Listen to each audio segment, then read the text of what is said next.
Dis oras ng gabi, itong isa na to hindi ko to pinapalampas tuwing nasa Davao ako. Bulalong kalabaw. Ang pinagkaiba nito sobrang dami nitong luya at malapot na malapot to. Naikwento ko na to. Ito yung bulkachong. Gusto ko lang balikan dahil kasama ko yung mga kaibigan ko. Marami kami at masaya. Parang masarap humigop ng malinamnam na sabaw ng Davao. Okay yan, sir. Yan, no? Bulkachong, no? Yan, no? Happy concert goers ba? Oo, galing kami sa concert. Yan! Ano masarap dyan? Kalamansi at saka sili? Sasawan lang. Oh, okay. Thank you.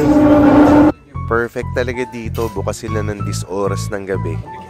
Yung tipong galing ka sa gimmick, gusto mong humigop ng masarap na sabaw. Ibang-ibang klaseng bulalo talaga to. Meron siyang tanglad, meron siyang maraming leeks.